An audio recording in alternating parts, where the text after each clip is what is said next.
Hey guys, thank you so much for tuning in. I hope you're having an amazing day. Today we're going to be backtesting my mean reversion strategy, which I've been working on for a really long time. I just haven't had a huge amount of time to actually backtest it recently. So I thought just for a bit of fun, it's a Sunday afternoon, I'm gonna put a random month in a random month generator and we'll see how we can do backtesting this strategy. I'm a little bit rusty. It's been a couple weeks since I last had the opportunity to backtest it. So we'll see how it goes. All right, I'm on a random month generator. Let's see what we get. June 2024. Okay, let's jump in. Okay, so with this strategy, I've obviously done a lot of refining. And what I'm going to do in this run, just for the sake of your convenience, I'm going to take every single valid entry. I don't want to go too much into the details of all these refinements, so I'm just going to go right into the basic trade plan, and you can go and practice this at home if you like. So basically, I've put on session volume profile indicator, and what this just shows is where the majority of the trading volume was during this day. So each of these boxes represent 1 day of trading data. This histogram represents where the majority of the trading was that day. Now, because this is a Forex symbol and it's not futures, we're not getting accurate volume profiles. Rather than each of these bars on the histogram being an actual reflection of the number of lots or contracts traded that day, instead, the session volume profile indicator in TradingView shows the amount of tick movements within that price range. So if you look here, for example, you can see the histogram is quite large. And that's because if you look at price action, we spent a lot of time around this level. You'll see that where we ranged is where the histogram is largest, and where the histogram is the smallest, this is where we've moved up through it quite quickly. So we haven't spent a lot of time there. Now, the reason this is helpful is because you can see the areas which were most traded. So the most traded price levels of the day. And that's represented by this line here, which is called the point of control. So the point of control is an excellent place to take entries. It's also an excellent place to set your TPs. You can kind of consider that if you're buying below the point of control, there's a great place to buy, and selling above the point of control is a great place to sell.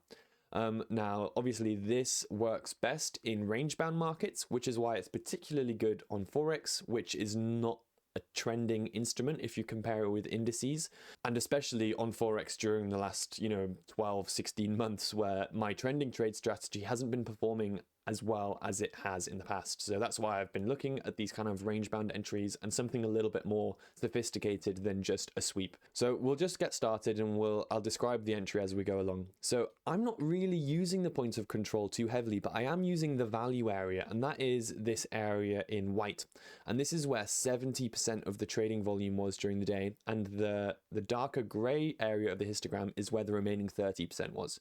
So I'm basically looking at these value areas to kind of line up, and once they line up, I'm looking for us to break the high, and I'm just looking for a shift, and then I'm targeting the previous day low. So you can see right here we've got two value areas which are quite lined up. So that's basically telling me that the market is saying that this is fair value.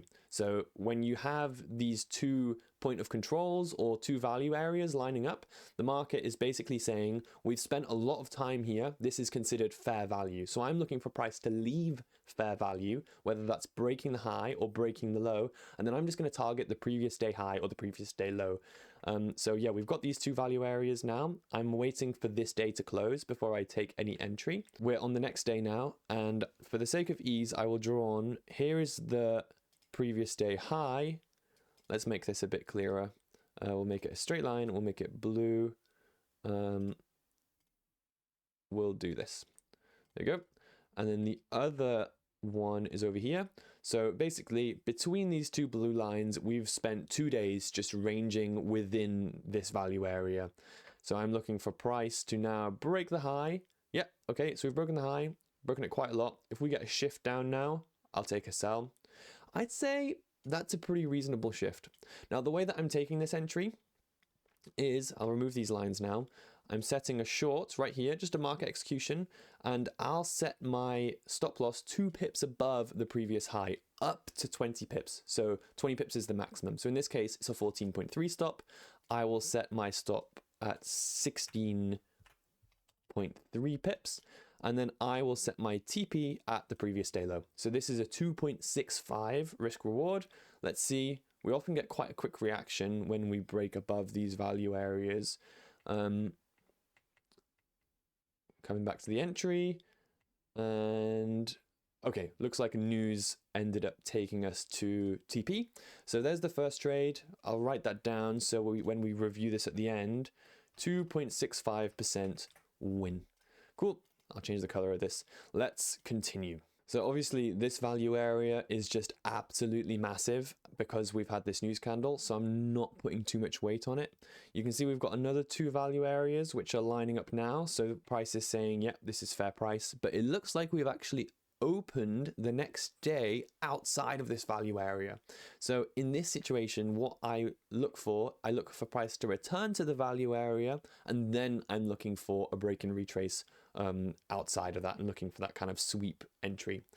Looks like this trade is off the table now anyway, because we've just jumped up. If you're looking for a prop firm challenge and you don't know who to choose, I highly recommend taking a look at the 5%ers. They're one of the oldest prop firms in the industry. They're highly reliable. I've received nearly $10,000 in payouts from them, and they're sponsoring this video.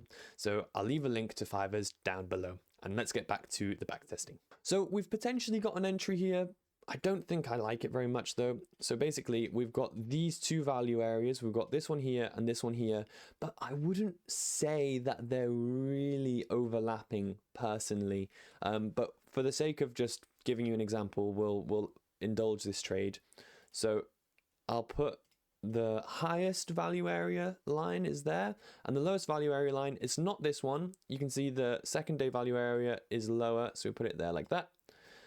And this is our range basically, and you can see we've broken outside of this range and we've got a really strong sweep to the downside. So if we look at the previous high, it's 17.9, so I'll add 2 pips to that, 19.9, and my TP is going to be at the previous day low, so this is a 1 to 1.48 trade. I tend to aim for a minimum of 1 to 1R. If it's any less than that, I tend to avoid the trade. Another interesting thing about this trade is the way that these value areas are staggered. So you don't necessarily always need them to be perfectly aligned. You basically just want the key areas to be aligned, so around the point of control. So you can see that the highest volume area here matches up fairly well with the highest volume area over here. It's not too far off.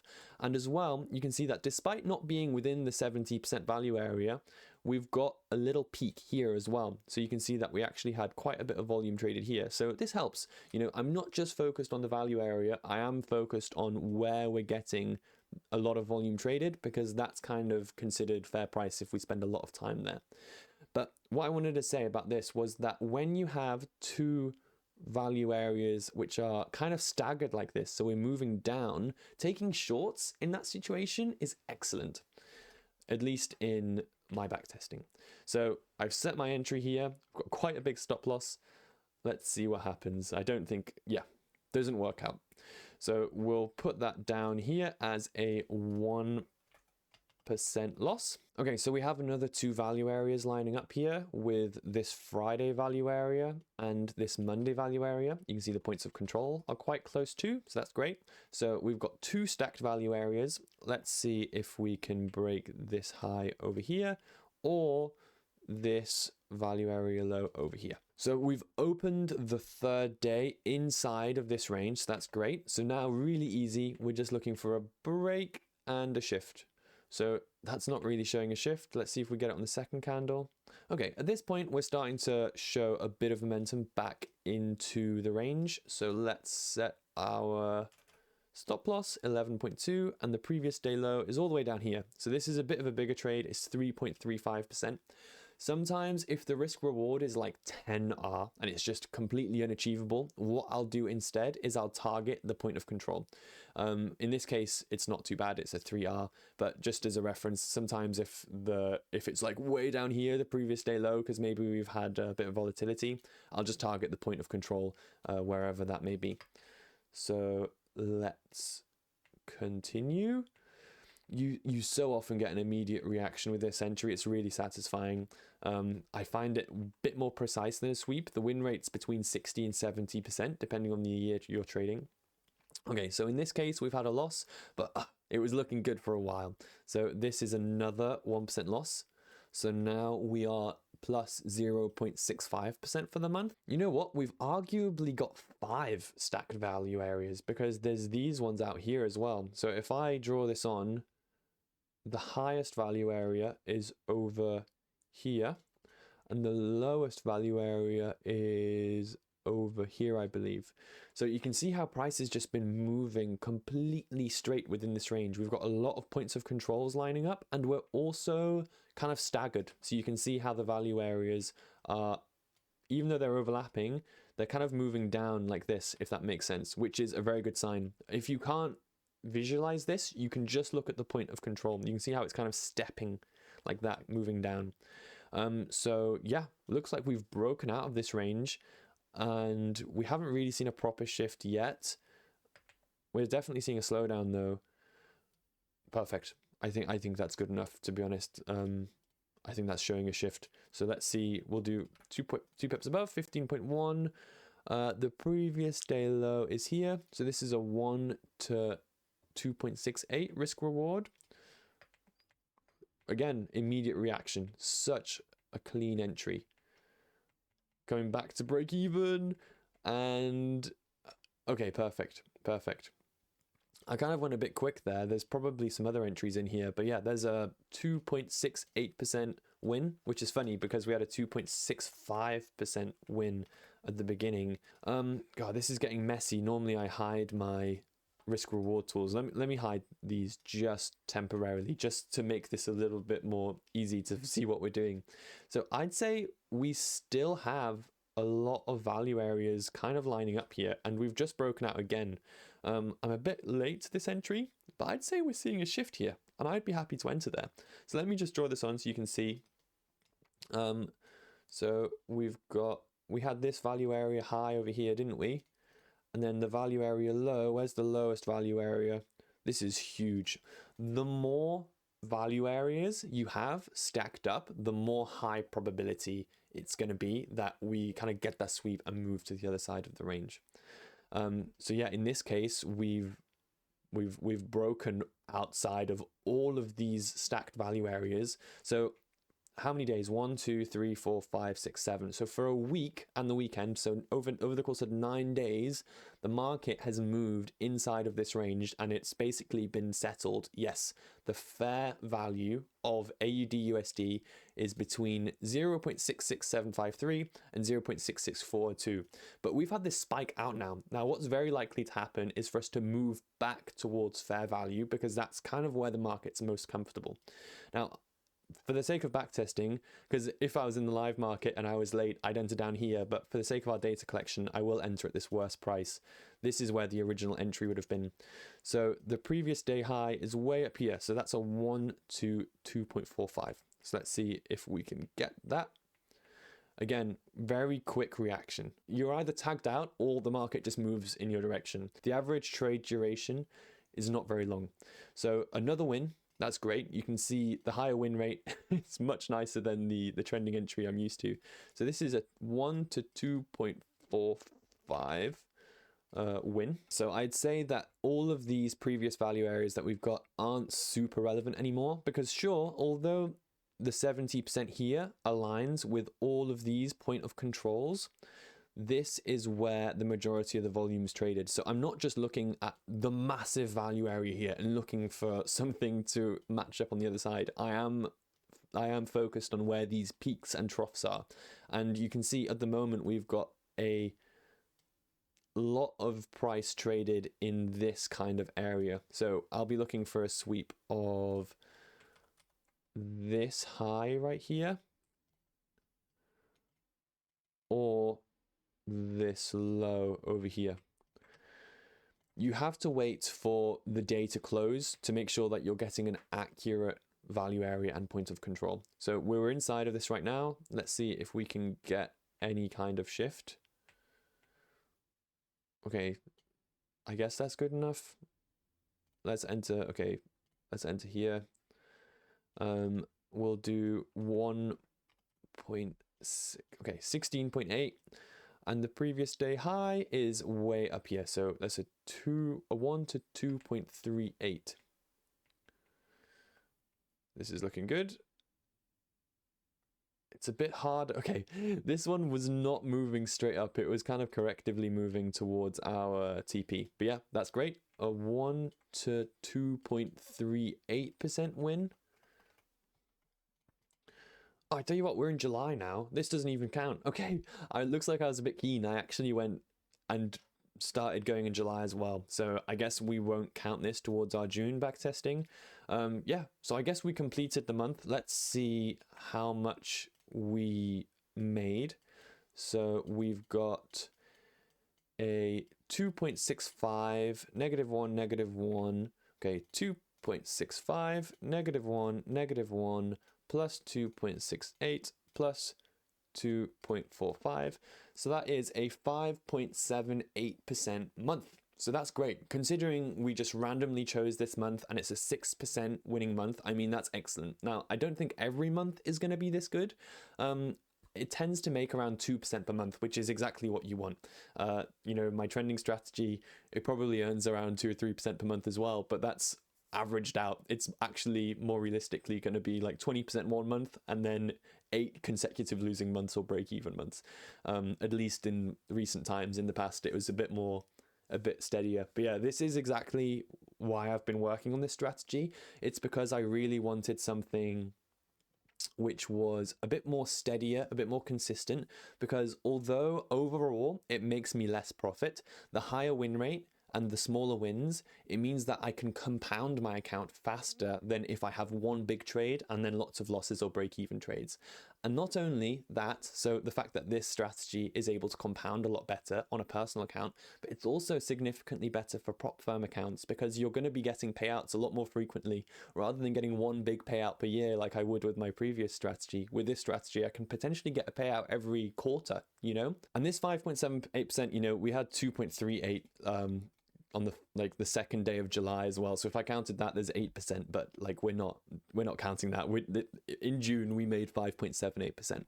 I'll tell you what, let's have a look at my backtesting data so we can see what the stats look like. Okay, so here is my first round of backtesting on this mean reversion strategy. Now, this is my initial data set where I took every single valid entry. So this is with no refinements whatsoever. And the reason I'm showing you this data and not my refined data is because I don't want to reveal all of the dates of those trades just yet. But I'm comfortable sharing the dates along the left here. You can see all the trades I've taken. You can pause this video and you can kind of see all the trades I've taken in this first round of backtesting. So there's 151 trades here.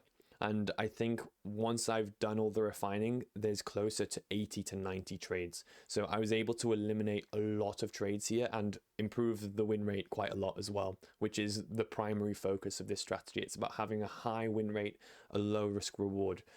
So it does get around a 60 to 70% win rate. I think it's around 67% if you want to be really exact.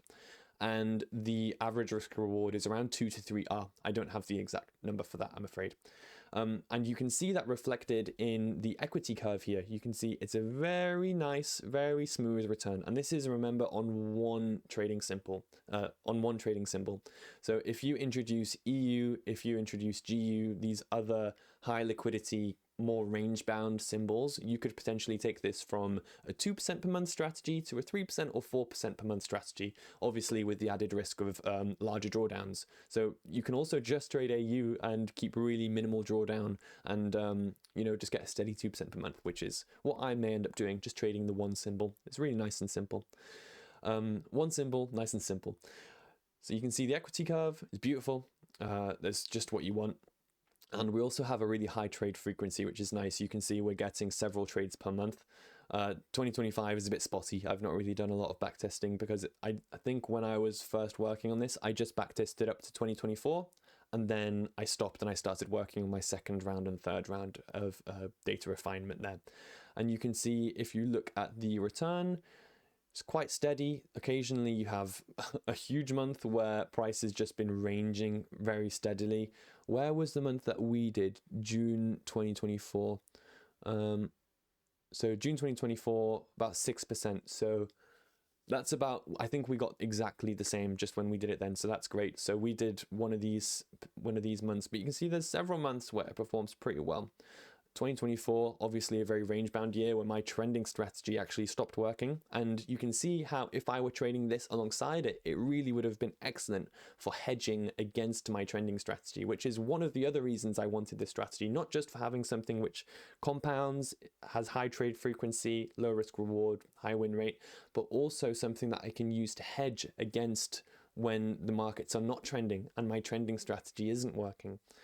So yeah, really interesting to look at these stats. If we go for the return by day, you can see Thursday is particularly good, which is quite interesting. There's probably just one very large trade on that day, but overall, Thursdays and Fridays is when you tend to get that reversal, which I guess makes sense. Maybe if Monday, Tuesday, and Wednesday's ranging, and then Thursday and Friday is where you get that sweep and that reversal.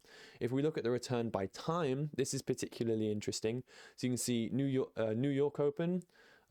Obviously, this is, I just trade on UTC, so 12 o'clock and 1 o'clock on here, depending on the time zone, with how the clocks change.